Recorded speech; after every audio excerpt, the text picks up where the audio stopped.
오늘 우리에게 주신 하나님의 말씀은 창세기 28장 10절부터 22절까지 말씀입니다. 창세기 28장 10절로 22절까지 말씀 제가 봉독하도록 하겠습니다. 야곱이 브엘세바에서 떠나 하란으로 향하여 가더니 한 곳에 이르러는 해가 진지라 거기서 유숙하려고 거세 한 돌을 가져다가 베개로 삼고 거기 누워 자더니 꿈에 본즉 사닥다리가 땅 위에 서 있는데 그 꼭대기가 하늘에 닿았고 또 본즉 하나님의 사자들이 그 위에서 오르락 내리락 하고 또 본즉 여호와께서 그 위에 서서 이르시되 나는 여호와니 너희 조부 아브라함의 하나님이요 이삭의 하나님이라. 내가 누워있는 땅을 내가 너와 내 자손에게 주리니 내 자손이 땅의 티끌같이 되어 내가 서쪽과 동쪽과 북쪽과 남쪽으로 퍼져나갈지며 땅의 모든 족속이 너와 내 자손으로 말미암아 복을 받으리라. 내가 너와 함께 있어 내가 어디로 가든지 너를 지키며 너를 이끌어 이 땅으로 돌아오게 할지라. 내가 내게 허락한 것을 다 이루기까지 너를 떠나지 아니하리라 하신지라. 야곱이 잠이 깨어 이르되 여호와께서 과연 여기 계시거늘 내가 알지 못하였도다. 이에 두려워하여 이르되 두렵도다. 이곳이여 이것은 다름 아닌 하나님의 집이요 이는 하늘의 문이로다 하고 야곱이 아침에 일찍 일어나 베개로 삼았던 돌을 가져다가 기둥으로 세우고 그 위에 기름을 붓고 그곳 이름을 베델이라 하였더라. 이 성의 옛 이름은 루스더라.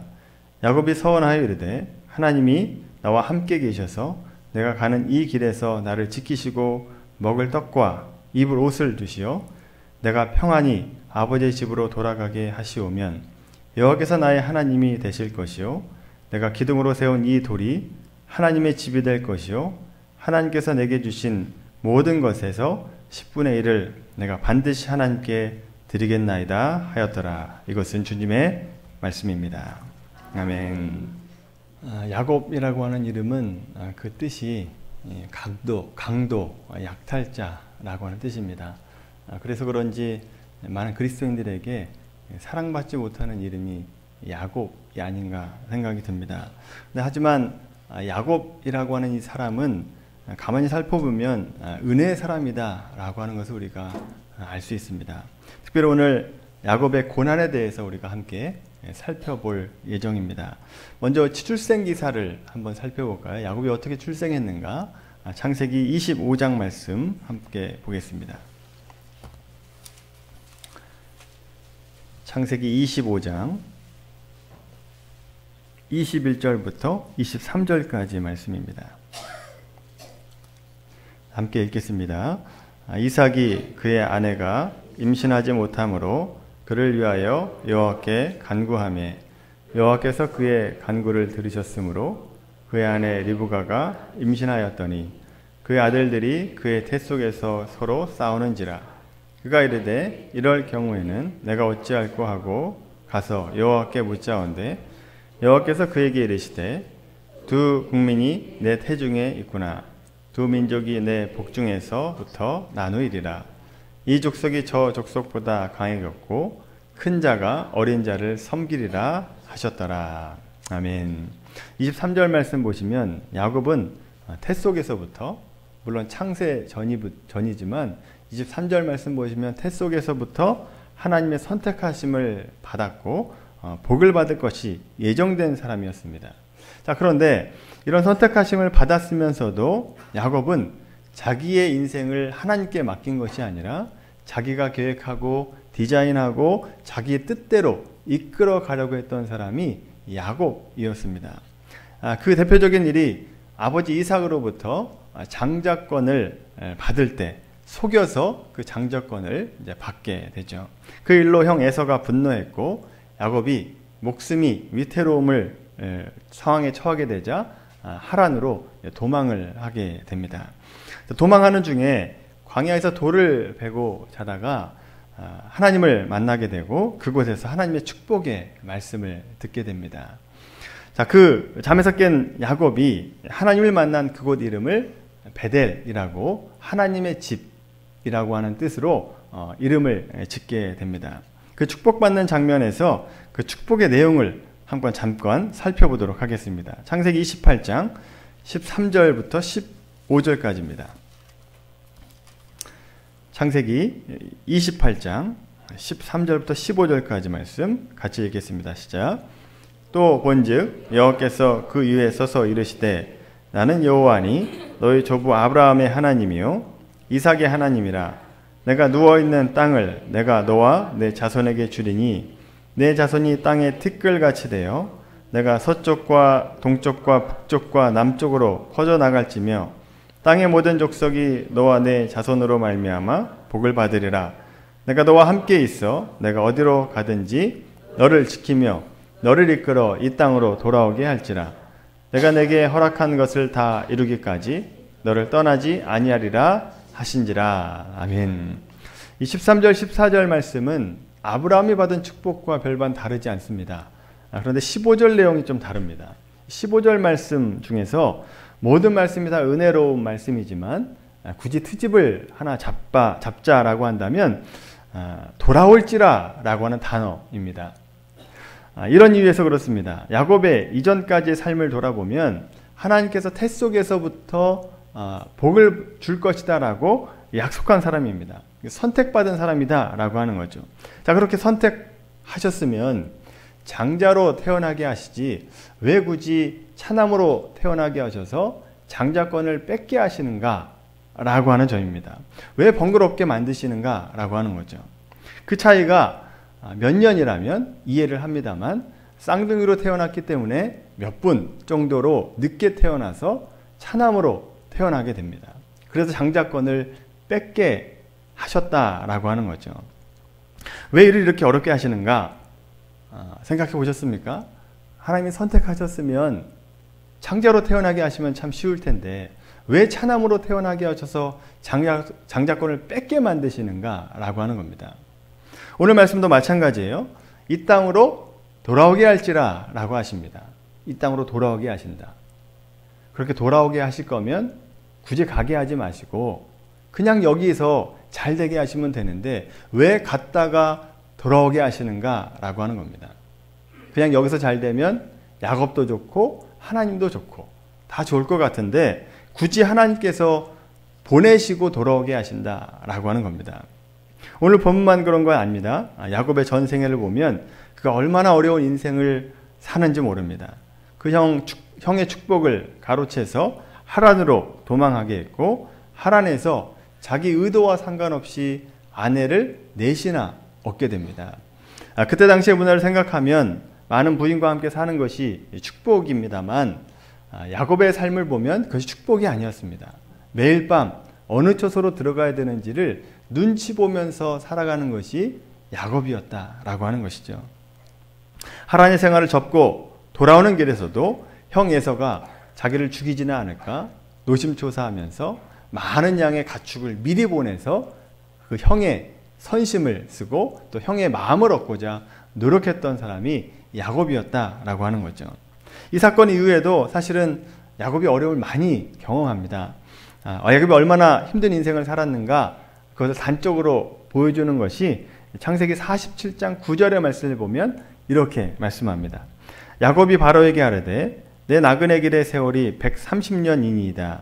내 나이가 얼마 못 되니 우리 조상의 나그네 길의 연주에 미치지 못하나 험악한 세월을 보내온 나이다 하고 험악한 세월을 보냈다. 자기 스스로를 그렇게 말할 정도로 힘들고 어려운 삶을 살았다라고 하는 것을 우리가 알 수 있게 됩니다. 자, 그렇다면 야곱이 선택받았는데 뱃속에서부터 선택을 받았는데 왜 이렇게 어렵게 사는가? 왜 이렇게 고통과 고난 속에서 살아가고 있는가? 라고 하는 겁니다. 그것을 한번 우리가 살펴보자라고 하는 겁니다. 우리 생각으로는 잘 이해가 안 됩니다만 성경 전체를 보시면 야곱이 왜 그렇게 인도함을 받았는가가 이해가 됩니다. 야곱의 고난을 이해하기 위해서 히브리서 12장 말씀 한번 찾아볼까요? 히브리서 12장 말씀입니다.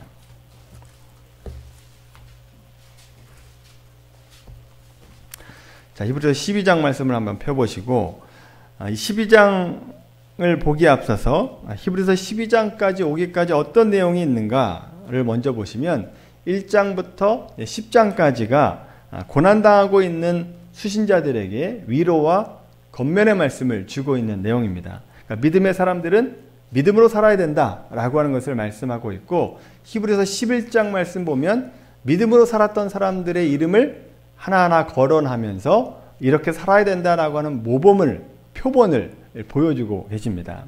그리고 이제 12장에 들어와서 5절과 6절 말씀 한번 보세요. 12장 5절 6절 말씀 보시면 징계와 꾸지람을 말씀하시는데, 7절을 보시면 좀 이해하기 힘든 말씀이 있어요. 너희가 참음은 징계를 받기 위함이라 라고 하는 말씀입니다. 마치 하나님께서 일부러 우리에게 고난과 어려움을 주시는 것 같은 그런 분으로 오해할 수 있는 말씀이 나오죠. 그런데 여러분, 이 말씀에는 중요한 의미가 들어가 있습니다. 이 징계라고 하는 단어가 헬라어 원문에 보면 아들이라고 하는 뜻과 같은 단어를 쓰고 있다라고 하는 거죠. 같은 어근입니다. 이 어린이라고 하는 뜻이 파이디온인데, 이 징계라고 하는 단어가 파이데이아라고 하는 단어입니다. 그러니까 어근이 같죠. 같은 단어라고 하는 겁니다. 자, 그래서 이 징계라고 하는 단어에 아들이나 아들 만들기를 넣어서 읽으면 오늘 히브리서 12장 말씀이 이해가 됩니다. 자, 한번 볼까요? 7절 말씀 한번 보세요. 너희가 참음은 아들로 만들어지기 위함이라 하나님의 아들과 같이 너희를 대우하시나니 어찌 아버지가 아들로 만들지 않는 아들이 있으리요. 8절입니다. 아들로 만들어지는 일은 다 받는 것이거늘 너희에게 없으면 사생자요 친아들이 아니니라. 이해가 되시죠? 9절과 10절도 마찬가지입니다. 이 징계라고 하는 단어가 왜 나왔는지 이해가 되시죠? 이 징계는 아들로 만들기 위해서 우리에게 허락되었다라고 하는 겁니다. 하나님이 원하시는 것이 뭐냐? 자녀를 낳아놓고 끝나는 것이 아니라 자녀가 자녀답게 되게 하도록 하나님께서 인도하신다라고 하는 거죠. 제대로 된 아들을 만들기 위해서 야곱을 이끌어 가시는 겁니다. 자, 그런 차원에서 이 세상을 살아갈 때 예수 믿는 사람과 예수 믿지 않는 사람 중에 어느 삶이 더 편하겠습니까? 어느 삶이 더 편한 거죠? 믿지 않는 사람들이 편한 삶을 살아갑니다. 평안하다가 아니라 편한 삶을 살아간다라고 하는 겁니다. 왜 그러느냐? 부모님의 통제가 없으면 자녀들은 편할 수밖에 없습니다. 철 없을 때 자기 마음대로 살면 편할 것 같지만 그것이 결코 행복한 것이 아니다라고 하는 것을 나중에야 깨닫게 되죠. 반대로 하나님의 자녀로 하나님의 간섭하심과 인도하심을 받으면 힘들고 어렵습니다. 그러나 시간이 지나서 보면 그것이 나에게 유익이 되었고 좋은 것이었다라고 하는 것을 나중에서야 철들어서 깨닫게 되는 거죠. 그래서 하나님의 간섭을 받는 삶이 행복한 삶인 겁니다. 그때의 간섭이 은혜였다라고 하는 것을 나중에야 깨닫게 되는 거죠. 또 자녀를 길러보신 분들은 아시겠습니다만 자녀를 낳는 것도 쉽지 않겠지만 제가 남자라서 경험을 못 해봤습니다만 힘들대요. 자, 낳는 것도 힘들지만 더 힘든 게 뭡니까? 키우는 게 더 힘들죠. 키우는 게 훨씬 더 힘이 듭니다. 그래서 어떤 엄마는 그냥 뱃속에 있을 때가 제일 좋았다. 뱃속에 있을 때가 천국이었다라고 얘기하는 분들이 있어요. 그 정도로 낳고 기르는 것이 훨씬 더 어렵다라고 하는 거죠. 자, 그래서 자녀들을 올바른 길로 인도하기 위해서 부모님들은 자녀에게 어마어마한 것을 요구합니다. 그리고 어마어마한 것을 시키죠. 자, 그렇게 시킬 때 어머니 고맙습니다. 저에게 이런 것을 가르쳐 주셔서 감사합니다 라고 얘기하는 자녀가 있을까요? 거의 없습니다. 거의 없다라고 하는 거죠. 아이들은 그것을 기쁨으로 감당하지 않는다라고 하는 겁니다. 그래서 그것 때문에 부모와 자녀 간의 갈등이 깊어지게 되는 거죠. 부모님 된 여러분들은 왜 자녀들을 힘들게 하죠? 왜 자꾸 간섭하죠? 자녀가 잘되게 하기 위해서 그런 겁니다. 자녀를 위해서 그렇게 하신 것이다 라고 하는 거죠. 오히려 사랑하기 때문에 이 세상 속에 살아갈 때 지혜를 주기 위해서 또 올바른 삶을 살아가게 하기 위해서 자녀들의 삶 가운데 간섭하시고 또 자꾸 요구하게 되는 겁니다. 절대 잘못되라고 하는 것이 아니다라고 하는 거죠. 근데 그 훈련이 기쁨으로 감당하는 자녀가 없다라고 하는 게 문제입니다. 다 철든 다음에야 깨닫게 되죠. 자기가 공부를 하는데 왜 공부해야 되는지 알고 공부하는 애들이 거의 없다라고 하는 겁니다. 자기가 하는 공부가 왜 하는지 모르고 그냥 무조건 하는 거죠. 시키니까. 우리가 그렇게 훈련받고 있다라고 하는 겁니다. 그래서 하나님으로부터 훈련받는 것이 복된 것이다 라고 하는 겁니다. 그런데 우리의 이런 훈련은 받기 좋아할까요? 싫어할까요? 여러분 이런 훈련 받기를 좋아해요? 싫어해요? 싫어하죠. 이런 훈련을 받는 것을 너무너무나 싫어합니다. 고통스럽고 어렵기 때문에 싫어하게 되죠. 우리는 내가 이런 훈련 없이 그냥 좋은 것을 그냥 받았으면 좋겠다라고 생각합니다. 그런데 여러분 잘 생각해 보시면 내가 그것을 가질 만한 자격이 있는가를 먼저 생각해야 되는데 그것과 상관없이 그냥 무조건 좋겠다라고 하면 그것이 행복한 것 같지만 행복하지 않다라고 하는 겁니다. 준비되지 않은 CEO, 준비되지 않은 리더가 리더의 자리에 앉으면 누가 고생을 하느냐? 자기뿐만 아니라 자기의 아래에 있는 사람들이 다 고생을 하게 되죠. 그래서 준비되지 않은 사람이 높은 자리에 올라가는 것은 축복이 아니라 저주가 됩니다. 결코 많은 사람들에게 유익이 되지 않는다라고 하는 것이죠.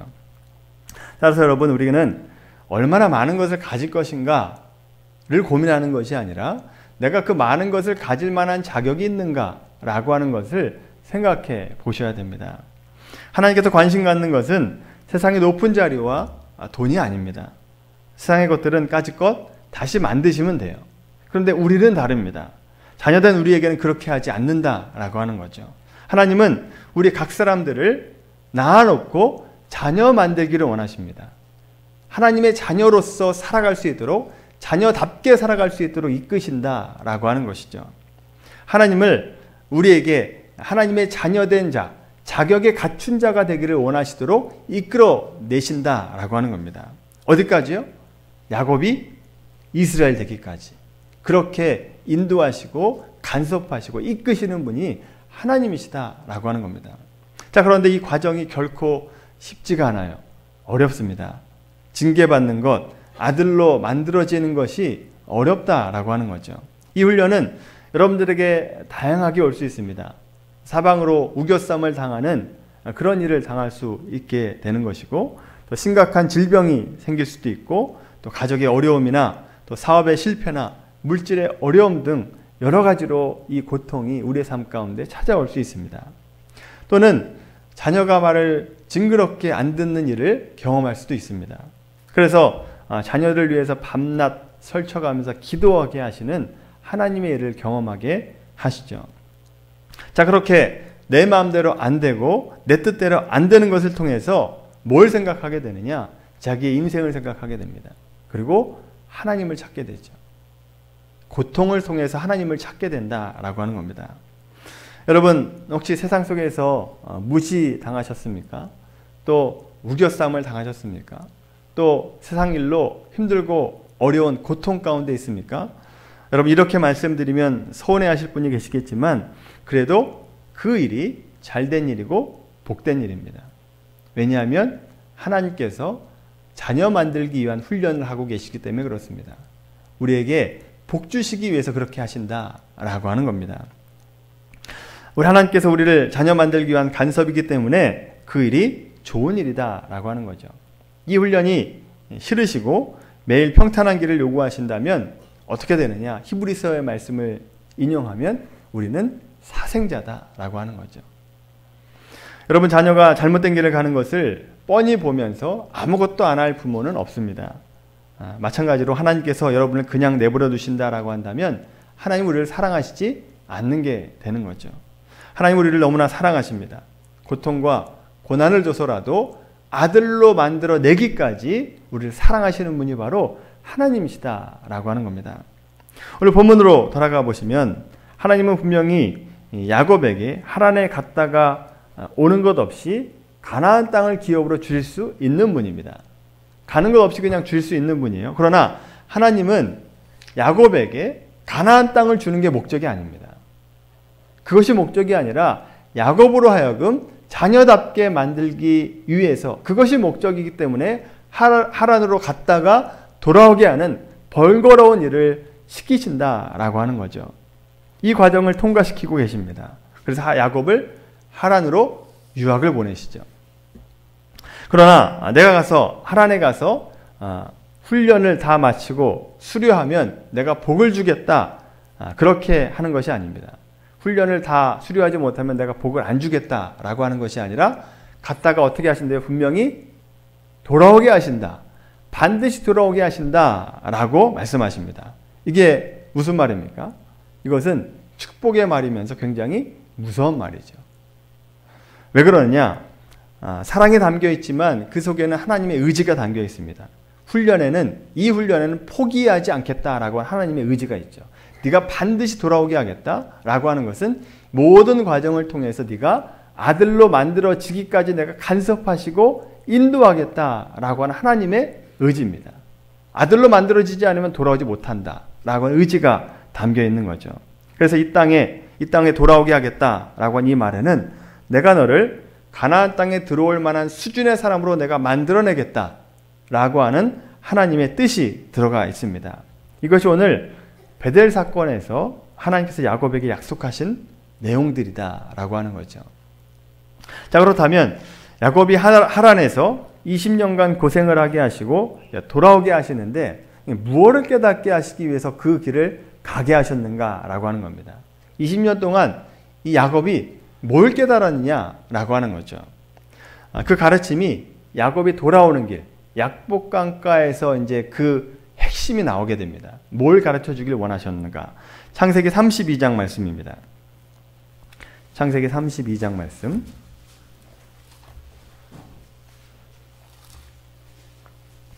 창세기 32장 22절부터 28절까지 말씀입니다. 창세기 32장 22절부터 28절까지 말씀 같이 읽겠습니다. 시작. 밤에 일어나 두 아내와 두 요정과 11 아들을 인도하여 약복나루를 건널세 그들을 인도하여 시내를 건너가게 하여 그의 소유도 건너가게 하고 야곱은 홀로 남았더니 어떤 사람이 날이 새도록 야곱과 씨름하다가 자기가 야곱을 이기지 못함을 보고 그가 야곱의 허벅지 관절을 치매 야곱이 허벅지 관절이 그 사람과 씨름할 때에 어긋났더라. 그가 이르되 날이 새려하니 나로 가게 하라. 야곱이 이르되 당신이 내게 축복하지 아니하면 가게 하지 아니하겠나이다. 그 사람이 그에게 이르되 내 이름이 무엇이냐? 그가 이르되 야곱이니이다. 그가 이르되 내 이름을 다시는 야곱이라 부를 것이 아니요 이스라엘이라 부를 것이니 이는 내가 하나님과 및 사람들과 겨루어 이겼음이니라. 아멘. 자, 오늘 사건으로 보면 허벅지 관절을 쳐서 어긋났다라고 얘기합니다. 그래서 허벅지 관절을 쳤다라고 하는 것을 환도뼈라고 얘기하죠. 이 환도뼈는 이 허벅지 관절인데 인간의 생의 원천, 힘이 나오는 것에 그것을 의미하는 뼈입니다. 자, 그런데 이 완곡한 표현으로 넓적다리뼈, 엉치뼈라고도 하지만 허벅지 관절이라고 하는 이 말은 사실은 남자의 생식기를 말하고 있는 겁니다. 그러니까 이 사건으로 야곱의 허벅지 관절을 포함해서 고환이 터지는 이 일로 야곱이 다리를 절게 됐다라고 하는 거죠. 더 이상 자손을 낳을 수 없는 몸이 되었다라고 하는 겁니다. 자, 고대 사회에서는 자손은 곧 재산입니다. 자기의 명예고 명성입니다. 그런데 힘과 권력과 부를 상징하는 자식을 더 이상 못 낳게 되었다라고 하는 것은 곧 자기가 죽는 거나 마찬가지라고 하는 거죠. 여러분, 야곱이 어떤 사람입니까? 이전까지 야곱은 자기가 계획하고 자기가 인도한 대로 자기가 생각한 대로 살려고 했던 사람입니다. 자, 그런데 자기 힘을 의지해서 어떤 것을 만들어낼 수 있는 힘이 이제 끊어졌습니다. 끊어지니까 누구를 의지하죠? 누구를 붙잡아요? 하나님의 천사를 붙잡죠. 하나님을 붙잡게 됩니다. 자, 바로 이겁니다. 야곱에게 가르쳐 주시고자 하는 것. 네가 네 생각대로, 네 계획대로 사는 게 아니라 누구를 붙잡아야 되느냐? 하나님 붙잡아야 된다라고 하는 겁니다. 하나님 붙잡아야 너가 살아간다. 그래야 너가 야곱에서 이스라엘로 바뀐다라고 하는 거죠.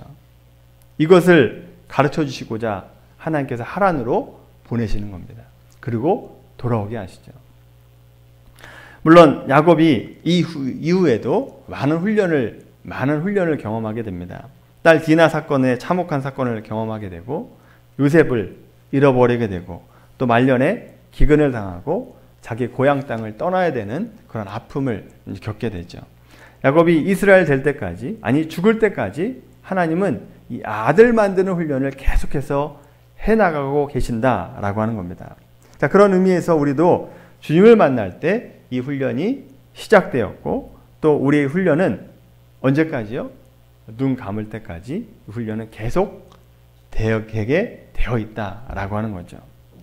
그런 의미에서 우리는 우리의 고통, 그리스도인들에게 고통과 고난은 끝이 없다라는 겁니다. 죽을 때까지 우리가 감당해야 되는 일이다라고 하는 것입니다.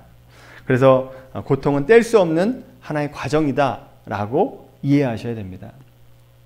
목회자로서 여러분 기도할 때 여러분이 고통당하고 어려움 당하면 그것만큼 마음이 아픈 것이 없습니다. 여러분들이 잘 되면 좋겠고 복 받았으면 좋겠고 이 세상에서도 좀 잘 됐으면 좋겠어요. 그런데 하나님은 그렇지 않다라고 하는 거죠. 하나님은 우리가 우리에게 목적하는 게 돈과 부귀와 명예를 주는 게 목적이 아니라 우리가 하나님의 자녀답게 만들어내는 것, 그것이 하나님의 목적입니다. 그래서 고통과 고난을 줘서라도 하나님의 자녀답게 만드는 것이 하나님의 목적이다라고 하는 것이죠.